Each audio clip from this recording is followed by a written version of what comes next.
Таа өнөөдөр бид октоодын илгэр гэж хөөрхөн байгаа. Цуврал ном танилцуулна. Тий.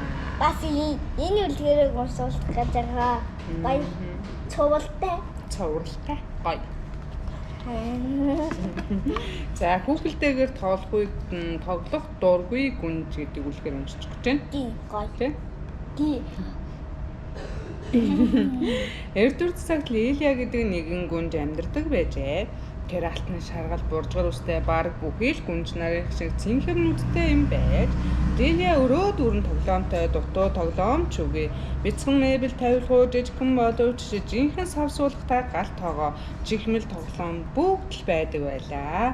Гэтэл гүнж өрөөсө тоглоомороо тоглох хүсэлгүй юм бэ? Би цэнгэр нүдтэй.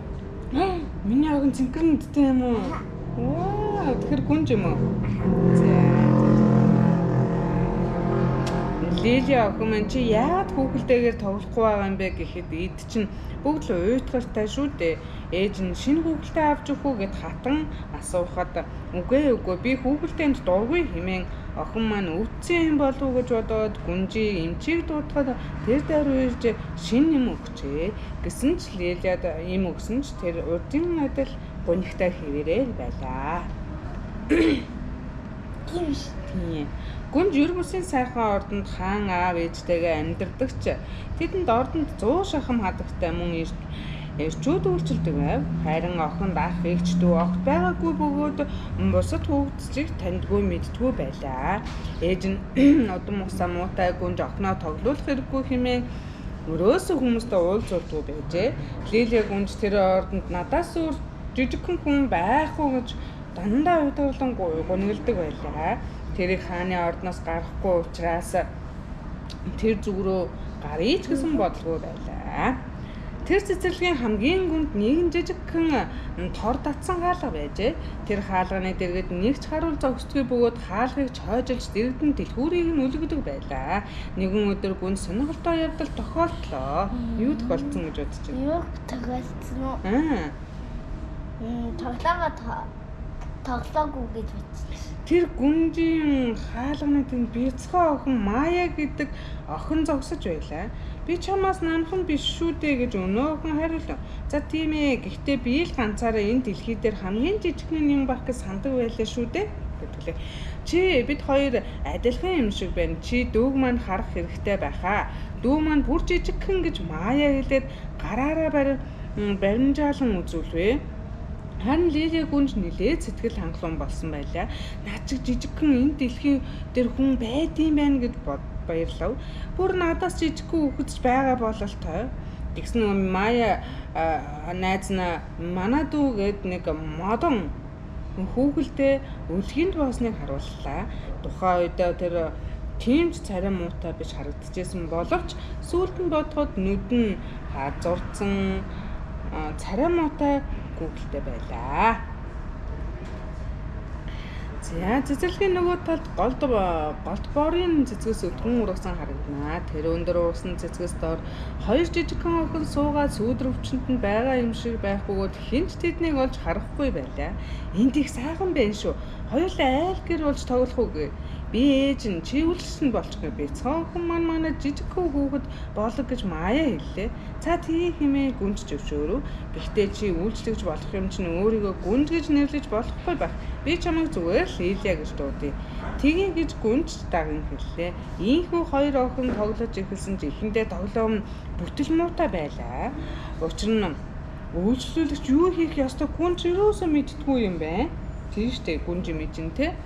Бас үлгээтэй хүүхэд арчлахыг гүнж огт мэдэхгүй байсан ч нэлээд хурдан сурж амжилжаа. Тоглоом тоглогч нь бас хөвгөлтэй юм байна шүү дээ гэж Лилия бодож эхэлвэ. Удалгүй Мая хатагтай хот руу явж гэртээ хүн судалтаж авах хэрэгтэй болжээ. Лилия чи хог шүүрдээрээ тэгээд бас 12 цаг үед бяцхан охин сүүтэй шил чанж өгөөрэй гэдгийг мартуузаа гэжээ. Тэгэхээр бяцхан охин норсон байвал хувцсыг нь солиорой гэж Мая захилаа. За энийг би хийж чадна хэмээн Лилия зөвшөөрөв. Үгүй чи өөрөөр хэлж байна. Гүйцэтгэе хатагтай гэж хариулах ёстой шүү дээ. Яагаад гэвэл Лилия чинь гүнж юм чинь тийм ээ. Гүнж болохоор гүйцэтгэе мэдлээ гэдэг үг мэдэхгүй ах юм шиг тий. Тийм үү? Нөгөө гүрж юм чинь нөгөө ингээд дуудаа. Удалгүй хатагтай гэртээ буцаж ирэхэд элсэн чихэр хоол амтлагч навч сайхан амтад мах авчирчээ. Гэвч элсэн чихэр гэдэг нь ердөө л илэс. Амтлагч нь голтгоор цэцгийн навч махан жирийн хавтгай мод байгаа гүнж харж байлаа. За ястаа гоё тоглож ин даа энэ хоёр чинь тий. Ханти нөгөө хангай тоглолцоо одоо гоё тоглож байна тий. Үе миний охоо ингэж алга болов чинь эвгүй шүү дээ хэмээн дуудав. Гэтэл харин Лилэ уйлжлээ. Ээж та бидэнд битгий саад болвол та хайрч бай. Би та нарт бид нарт тоглож байна шүү дээ гэж гүнж нулимсаа ярьчин хэлв. Хоёр охин тоглож байгаа бяцлаг хоо дамтлагч навч мах бяцхан охин хэмээх амаргүй модон хүүхэлдээ хатан харлаа. Тэгээд тоглож баясхийг Лилэ охинд нь хэн сургаж хэн яагаад сэргэн хацар нь улаасныг ээж нь даруй ойлгожээ. За найзтай болоод маш жаргалтай болж гуниглахаа бэлдсэн байж тээ тий. Тэгж гад хүүхдтэйгээ тоглосон. Харин гүнжээ өөрөө Мая орох үедээ гайхсандаа нүдэн бүлтийн хоёр бяцхан бөмбөг шиг болчихлоо. Яагаад бүлтчихэж байгаа лээ? Тэр чинь Мая Лилэ чинь өрөөгөөр нь дүүрэн тоглоомтой учраас Маяд тийм тоглоом байхгүй шүү дээ тий. Тийм тэгээд нөгөө Мая чинь Лилэгийн өрөөнд ороод маш их гайхаад нүдэн бүлтгэхээ шигсэн гэж шүү дээ. Тэгээд гоо хүүхдтэйгээ тоглоо. Ямар олон хүүхдтэй вэ гэж ихэд гайхсан Мая дуу алдаад Мая найз минь ээ чи эндээс дуртай хүүхдтэйгээ сонгоод харин бяцхан охиноо л надаа өгчөө тийхүү гэж гүнжгүй. Мая эхлээд бяцхан охин руугаа харж дараа нь тэнд байгаа хүүхдэн рүү гайхан харлаа. Мэдээж болдгүй яах вэ? Өнөө хүүхэлдэг Мая аваад хувцсыг нь тэнэлгэж байтал ээжээ хэмээн дуугар. Бас үг хэлдэг юм байна. Одоо би гэртээ харин энэ хүүхэлтэйгээ ээжтэй хурдхан үзүүлмээр байна гэд Мая хэллээ. Ийхүү ягаан торгон давдаа тэргэн дотор бяцхан охин хүүхэлтэйгээ хэвтвэл цайвар новон торгон бүтээлгээр хүчжээ. Хамарн гинцэн нүдийг нь зүгээр л зурчихсан тэр хүүхэлдээ тансаг тэргэн дотор хэвтээд үнэн эсэгт итгэж ядан байх шиг тааз руу ширтэж байлаа. Нэг юм л явуулсан юм да. Тий. За.